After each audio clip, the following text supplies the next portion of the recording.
readers, welcome to another episode of Not Reading for Content. Today we will be discussing Dinosaur Sanctuary Volume 1 by Itaru Kinoshita. This is the first in a manga series. We'll be reading the first 3. Make sure that you have at least read the first volume before continuing to listen to this episode. Before we get into it, and before we even get into our bookish bite, one thing that Danny and I have to address is, what are we doing next? Because this does mark the end of our translation season once we've read these first 3 volumes. And for now, we are saying the podcast is going to continue, but we aren't yet ready to announce what our next book is going to be because we're going to take a month just to simply be bookish in every other form, discuss themes, other topics that interest us. We're just going to see how we feel throughout the month of September. And so the idea is that we're going to bring the book club back in October. Maybe we're going to read a spooky read. We're not really sure yet. But by the end of this month, by the end of this series of episodes, we should be able to announce what our next book club read is going to be, just so that you can put holds in, maybe go out, buy it from your favorite bookstore, and just be ready to read it with us in October. So just be sure to, keep an eye out for our descriptions, and also be sure to tune in because we will inform you as soon as we know. Now that that is out of the way, let's get to our bookish bite. And so, Danny, my question for you is, can fictional reads be educational? Can they be more than entertainment or escapism? What are your thoughts about that? I love this question because in my everyday life, walking around, meeting people for the first time, when they find out that I am a reader, the first reaction that I typically have from people is they are impressed. They think that I know a lot and that I'm very intelligent. And then when they ask me what type of books I like to read, and I throw out fantasy, sci-fi, horror, which are my top 3 genres, usually the light in their eyes dims and they're like, "Oh, you're that type of reader." And it's like, no. Like, I think that fiction can be very educational, sometimes more educational than nonfiction. And I do think it has a broader reach than nonfiction personally. I don't know if I'm right in that assumption, but that's what I'm going to say. So the reason I think that is, in many ways, not in depending on the book that you're reading, there can be traditional educational purposes within fiction, but I think the perception and the empathy that you gain from reading is so educational. Being able to step in somebody else's shoes, that you like a life that you would never be able to walk in before, is educational. You get to learn about the reactions, the reasonings behind certain actions, and you get to empathize with people that you've never met. And I think that's such an important skill as a human being in this world full of very diverse people, that we learn to think how other people think and outside of our own comfort zones. And so I am wholeheartedly in the camp of, yes, fiction is educational.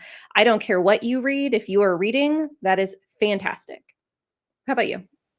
I honestly couldn't agree more, especially when you decided to discuss empathy specifically.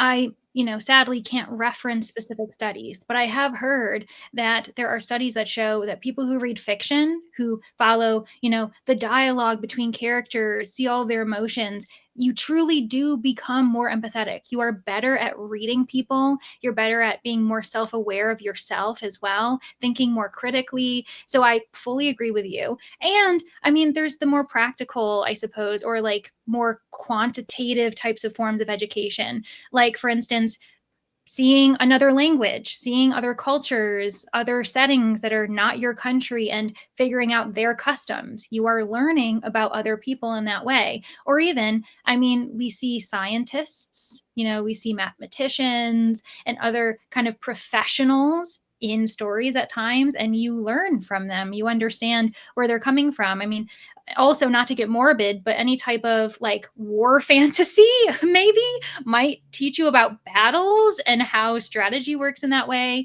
all the way down to something like Into the Drowning Deep, which is a bunch of scientists going off to study mer people, and their own, background is other very real sea life. And so you are gaining these little facts and information from that way, and it's just more rich. So just because you're gaining it in a different way and probably not at the same volume, right? If you ended up reading a book about sea life and the coral reef, you're going to get more facts than you would reading Into the Drowning Deep.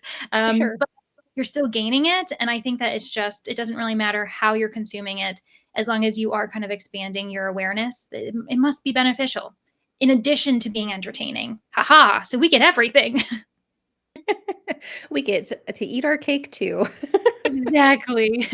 And well, the reason why we obviously have this bookish bite is because there are elements of being educational in Dinosaur Sanctuary. Not only do we end up getting the information from a research consultant, which we will get into, but there are moments of empathy, which I'm excited to discuss with you. And Danny's the one who's going to summarize what we've read today. I am. And I am going to give just a really short snippet, but it is a summary of an entire volume of this manga series. So if you have not read volume 1 at this point in time, you might want to pause, go out, get yourself a copy, read it, and then come back and join in our discussions, unless you don't care about spoilers, in which case, follow along with us. In this volume of Dinosaur Sanctuary, we are following Suma Suzume, and she has wanted to be a dino keeper her entire life. It has been her lifelong dream, and she finally achieves it and gets to go and work at this dinosaur sanctuary, taking care of dinosaurs, which she loves. She has studied them her entire life, but she's never gotten the chance to do one-on-one interactions. And we get to see her go through the process of acclimating herself to the care of dinosaurs, which is a lot of detail, grunt work, a lot of things that you probably wouldn't expect. And with, the glamorous job title of a dinosaur keeper. So we get to see that, but we also get to see the dinosaur sanctuary, the woes that they have. They have some financial troubles. The economy is not great, and that is causing them to struggle. There are a lot of financial needs of these dinosaurs and to keep them healthy and happy in their environments. So we learn about that. We also get to learn that Suma has some history of sorts, which I'm not going to go into more. So that is the summary of this volume. And we're going to dive into the nitty gritty and talk about what we think. So now that you are on the other side of the table, how the tables have turned, my friend, and you are the one rereading, I would like to start in the same place that we started with Dallergut. I want to know how your read is going. Are you enjoying your reread, or is it different than the first time you read? Well, what's really interesting about this is that I do think we almost have to tackle it in a different way compared to your reread, because this is the first volume of what I've read the first 6 now, the first 5 actually. I think I'm about to enter the 6th volume soon. And so it almost feels like I'm going back 5 books, when in reality, like lengthwise I'm not. Yeah. And yeah, so it's kind of hard to, process that, because I definitely forgot things 100%. Because even trying to remember who the various dino keepers were, what their own, backstories were, which dinosaurs they worked best with, every time we got to a new chapter, I was like, oh, yeah, I remember this. Like, oh, yes, yes. Like, I do fully remember the issue with Masaru. I can't remember the Triceratops, the trike, and the worry about, oh, are we gonna have to sell this dinosaur? What are we gonna do to campaign to get people interested in this dinosaur again? That one immediately remembered, maybe because it's 2 chapters. There was a part 1 and 2, whereas I completely forgot about the what was it? I think it was the chapter right after that, where we had the fatherhood and the protecting of the baby dinosaurs, of the eggs, and getting all the ice. I was like, I cannot remember any of this. I was like, I don't recall. I definitely recall Yuki, the first dinosaur we meet. So it's kind of interesting. And I fully forgot how this volume ends. So it was a reread, in that some things are similar. Some things I'm like, I'm going to find out with you guys because I don't remember. But overall, I'm enjoying this as I did before. It's just such an easy manga, I think, as far as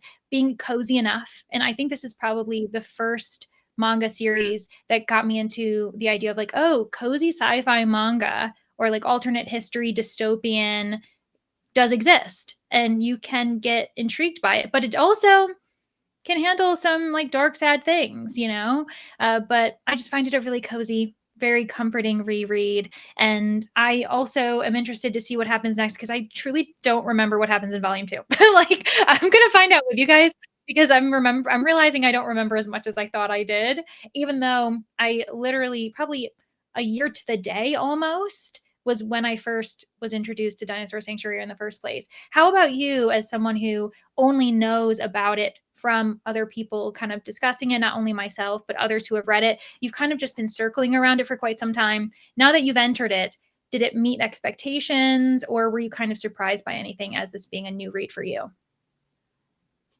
I would say it meets expectations for most of the things. I don't think I realized, or I don't think I expected the educational bits, not necessarily the dino logs, which I did think was very fun to have like a researcher's opinion and facts behind some of the things that we're seeing throughout, which I did. We can address that in just a little bit. But as far as the interactions between the dinosaur keepers and the dinosaurs, and this constant conversation of dinosaurs being these living creatures, and how they like how we are impacting them and how we can help them. I don't know that I expected that as much or as heavy as it has been in the story, which I like. I think it's good. I also will say that this has reminded me and I'm not going to be able to remember the game's name, but it was a game I played in my childhood, and it was when you created like a theme park with dinosaurs and you had to take care of all your dinosaurs. It Oh, was like almost a like roller it was coaster almost like a Sims tycoon? game, except for it was with dinosaurs. Is I it mean, kind you of like weren't a that? dinosaur, but like I can't remember the name of it. I recall roller coaster tycoon being a very big thing, and I wonder if there was a dinosaur version of it. I think there was. Maybe. Because my brain keeps getting flashbacks. I don't even get, like, full images of, like, but I remember myself taking care of dinosaurs when I was little, specifically in a video game, and I think it was something like that. So, I kept God. getting flashbacks of that as I was reading this. That was very fun, to be like, "Oh, I remember that." Like, I remember having to go out and feed them or to go out and, like, shovel poop. Oh my gosh, So I yeah, wish. I'm Yeah. enjoying it so far. I think it's very funny that you said that you like Masaru, or you remembered Masaru's story more than you remembered that Nico was the Mhm. fatherhood story, because I think Masaru's story was probably my favorite out of all of them. I think that it was one that I could relate to most when it comes to zoo animals and them being in certain habitats, obviously acting in their animalistic ways, can sometimes cause themselves to endanger themselves. He ends up getting his horn stuck in a gate and can't get himself out. And so he, in twisting and turning and trying to escape the situation that he has put himself in, he breaks off one of his horns, which ends up causing him to not be a main attraction anymore. And so he loses popularity and things like that, which obviously he doesn't have any clue that he's done this. I mean, he knows he's broken off his horn probably, but he was just in distress in that moment and trying to get out. And I've thought about, like, for instance, my cat Andy has gotten stuck in the carpet before. His claws get stuck in the carpet and doesn't know how to get himself out. And I could see an animal hurting themselves trying to escape an unnatural environment. And so I do find that story the most memorable of all of them. The second one would probably be Yuki. I did like Yuki's storyline. But you know, that was also the first dinosaur that we run across too. So Yeah, I'm glad that you brought up what is actually the reason, what's the backstory to Masaru having, you know, one horn less than what they should. And there was also the mention of at this much larger park, one of the most successful parks. And even Suzume tells Karen, the dino keeper she's working under that day, saying, "Oh my gosh, you used to work at that park. I'm so jealous." And Karen says, "Whoa, whoa, whoa. Don't be jealous. It actually isn't that glamorous. It's not that great. Let me tell you the backstory, not only about me and how she pretty much had to just do cleanup all the time, kind of forgetting why she became a dino keeper in the first place." I feel like that took a backseat to the Triceratops, but that still kind of demonstrates her own relationship with now working at a dino sanctuary in comparison to like a park that only has the goal of, earning money and getting acclaim. But she was saying that these huge crowds, there was no regulation, that they could be packed full and so excited. And that could also stress the dinosaurs out. That added to the anxiety, probably of also being in a cage and then suddenly being overwhelmed by people. So in the end, coming to the Dinosaur Sanctuary, Enoshima Dino Land, is better not only for the Triceratops, but also for Karen. And so, yeah, it's just this kind of comparison of that. And also the kind of expectations that we have with not only how a park should be run, but what is quote unquote successful, what is better for the dinosaur, maybe not a more successful park. Or even to go back to the first chapter that you mentioned, Yuki, we had these kids who had their own expectations about dinosaurs and what they should see. One of them was expecting this ferocious creature and he wanted to see it. Meanwhile, his classmates, one of them was crying because she was terrified. And that's actually one of the reasons why we get to see Suzume in her element, interacting with people and kind of showing them that you can love these creatures because they're just as quote unquote human as we are. So there is that like sentimental value that we're getting from Suzume because she's kind of the optimistic character who, being, young blood, being fresh and new, she hasn't been, to say, downtrodden by the industry yet. Like Yeah. she's not depressed yet compared to her other dino keepers. So that's kind of fun to see where the rest of them are a bit more pessimistic, I think, in certain ways. Yeah, for sure. I've liked her character a lot, finding her positivity a little refreshing, especially when you're walking into a dinosaur sanctuary that there are very clearly things that are going wrong. They talk about how the AC units need to be replaced, and that is impacting the dinosaurs, not only the humans who are having to work in these environments, but the dinosaurs. That was one of the fatherhood storylines, was why the father Nico was in distress, was because he was having a heat stroke essentially because it was so warm in his sanctuary. And so having a person who doesn't know what they're doing, so you're learning as they're learning, I think is nice, but also has a positive attitude towards this. This is her dream job. This is what she's always wanted to do, and it's hard. And she does have her struggles. At the first day, she is made to clean up dung and haul wheelbarrows full of poop around around the park to move them. And make beds for the dinosaurs and everything. But while she struggles with it and is like, "Really? This is what we have to do?" She doesn't ever say like, "No, I'm not gonna do that." And it's always like, even with the air fresh or the not air freshener, but air conditioning aspect, she made a mistake. Oh, when, in that scheme, she was supposed to hold Nico down, and she ends up letting go too soon. And that causes a dangerous situation. So she ends up getting yelled at. I can't remember the zookeepers or the dino Kaidu. keepers. I think it's Kaidu. I think that's how you would say his name. Yeah, he's Okay. the gruff, like no nonsense dino keeper. So Kaidu ends up yelling at her for this mistake. And instead of leaving to escape the correction that she's receiving, she wasn't even receiving a correction. She was just getting yelled at. He wasn't He even was like, telling "Get her. out!" And it on it, like on page, it looks like she does run, like she's Yes. like dismayed, and she just decides to flee. While the others are kind of struggling in the situation they're in. So that was also kind of tense, being like, "What's she gonna do?" Yes. But she ends up coming back with ice because she has beforehand went to a breakfast place and realized that they didn't have a lot of customers, and so they could probably spare the ice. And she comes back with these huge blocks of ice to put in front of the fans to kind of circulate cold air. So having her think critically in that situation and not take Kaidu's grumpiness as a cause for defeat, instead cause for something to combat against and something to show that she can do this and that this is what she's meant to do. Right. She doesn't give up because Yes. there is going to be adversity. There's going to be obstacles because she's new, as we were saying. She's never done this before. She may have, been a customer, a guest at parks before. She also has a personal stake because of her father, it seems.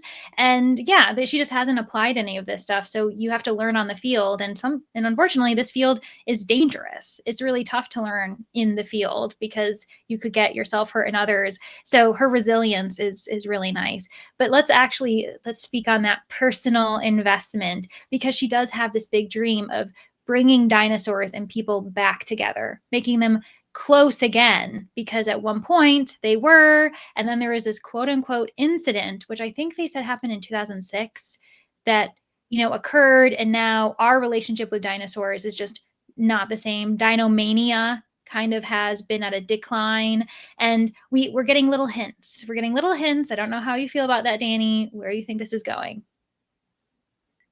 I'm assuming her dad had something to do with the bad thing that happened.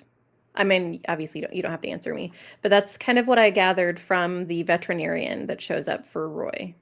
Yeah, I'm not gonna lie. Like I said before, upon my with rereading, I don't fully remember anything. So it's not even like I can actually be like, hee hee. I'm not telling.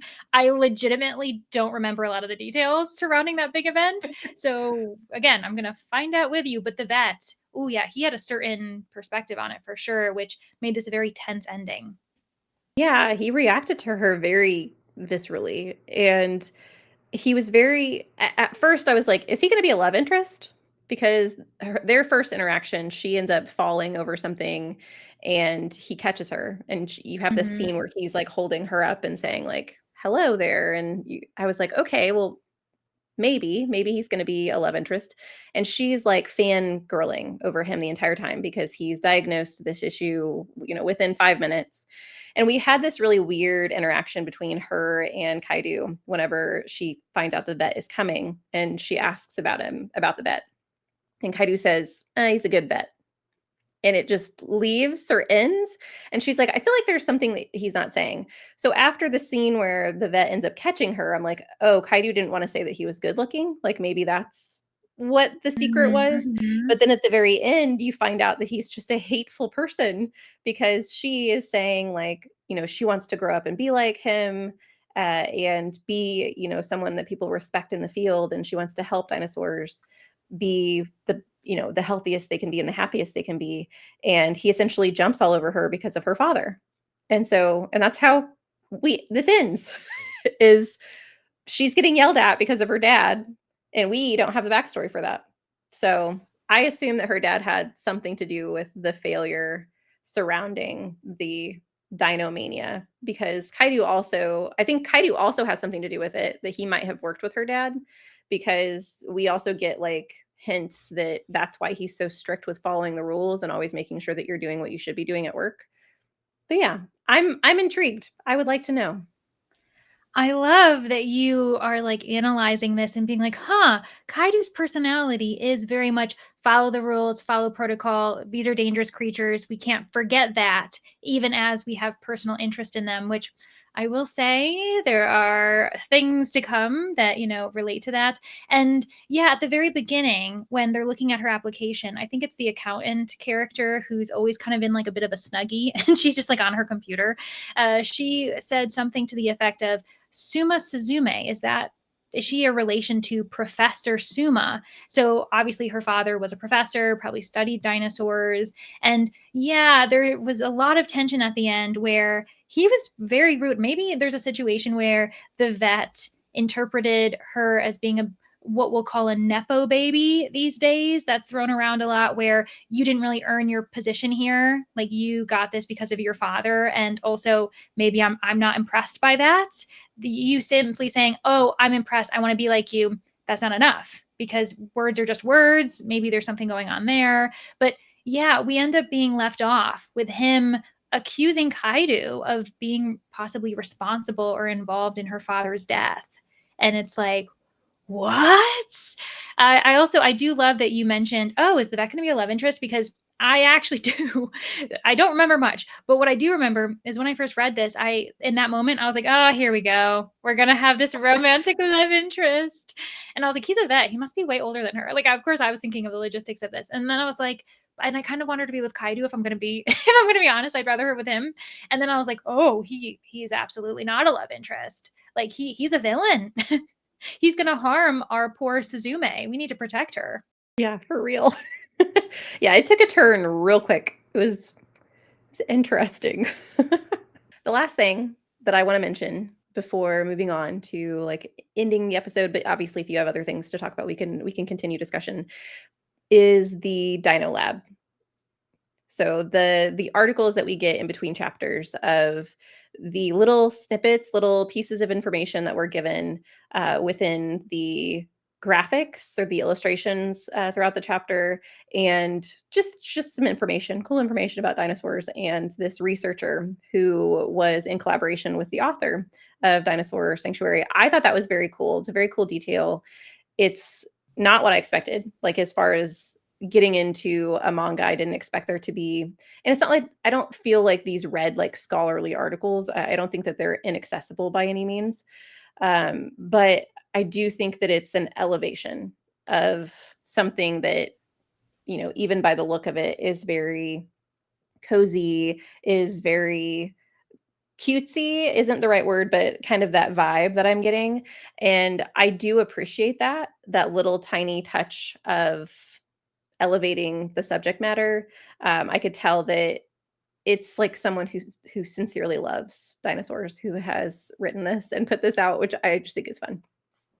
I agree. And that is something that I actually got a little bit wrong when I was first reading these manga series because I thought that it was the illustrator, the author who was, the writer of these little Dino Lab articles. And then when I was rereading, paying a bit more attention, because I wasn't reading them, I wasn't speed reading them for a readathon, if we're going to be honest. So I actually was taking my time reading these Dino Lab articles. And I was like, oh, this is an expert. He's someone who's written papers, who's had years and years of, history, not just loving dinosaurs as a passion, but, applying that to his entire career. And I agree, it's not too clunky. I think that it's accessible, it's conversational while Yeah. still educating the public.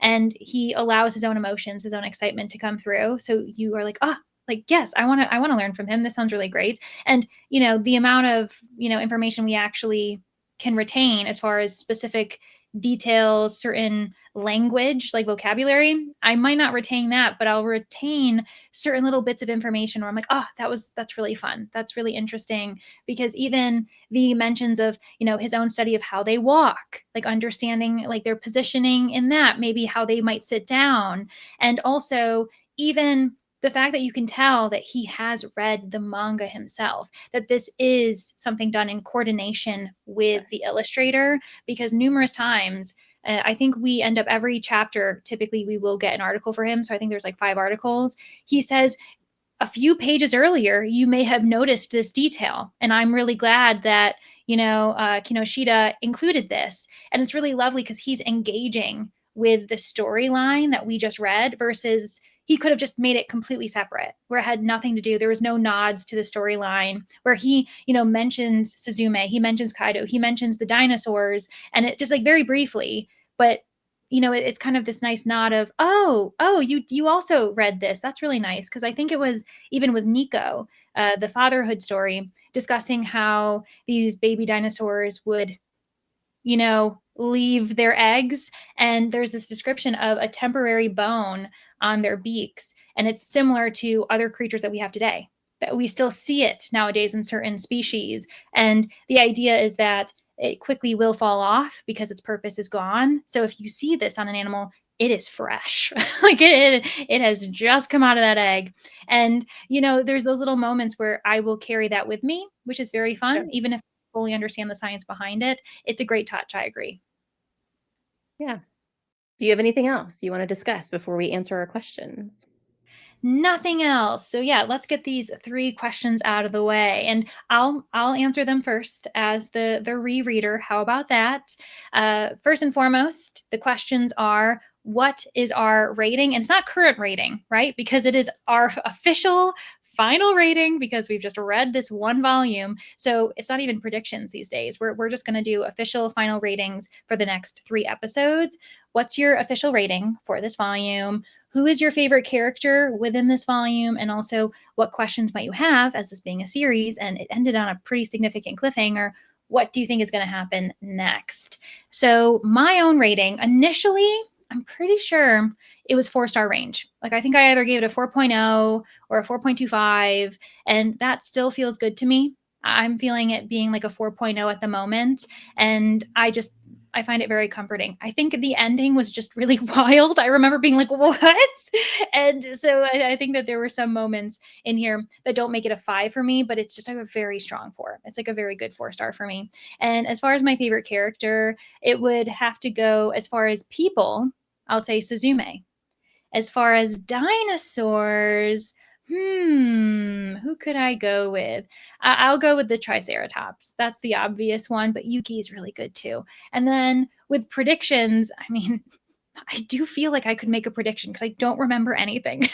I don't even remember what happens in volume 2. Maybe we can also read the synopsis. I have the volume in front of me, so maybe we'll do that before we close up our discussion.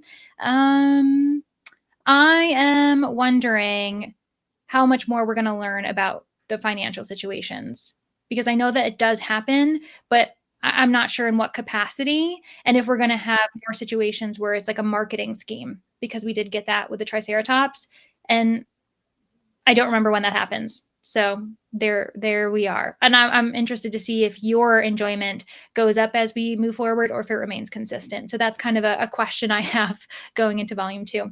How about you, Danny? What are you thinking?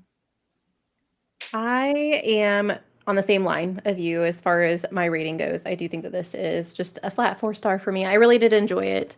But I think manga is really hard for me to increase my rating from a 4-star in the first volume because you don't have the Mm, character connection yet. There's not a lot to kind of cling to and like really feel emotional about. And I feel like a lot of my 4.5 5 stars are typically reads that I would get emotional about in some form or another.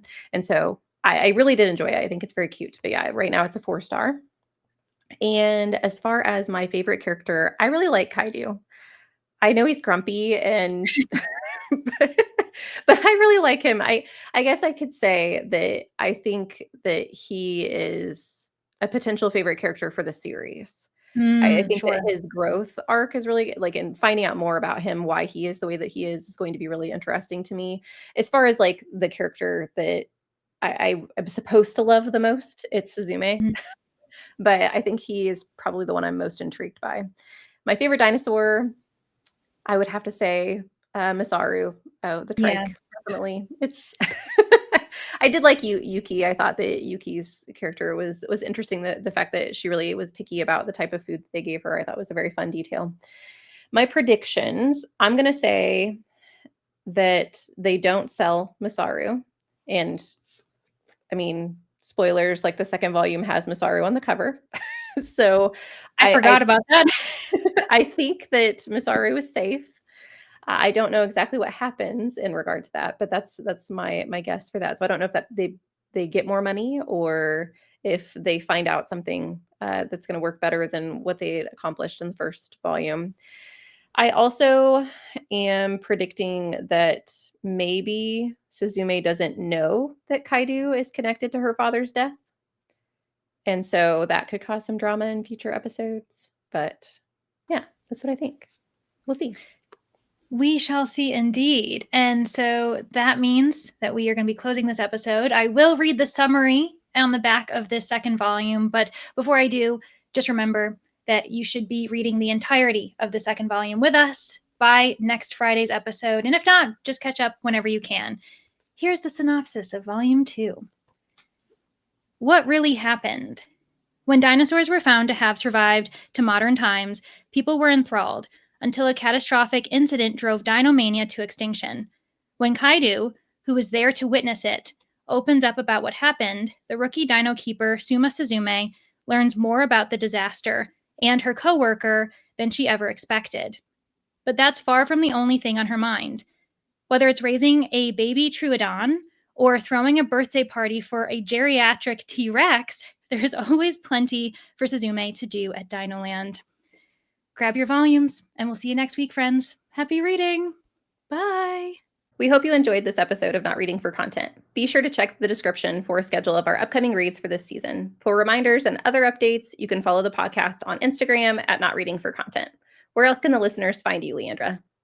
I have a booktube and an Instagram. My booktube is at Leandra the TBR0, and my Instagram is at Leandra _ the TBR0. How about you, Danny? I have the same platforms. Both can be found at danny.dabbles. Thanks again for listening. Don't forget to tune in next Friday for our next episode.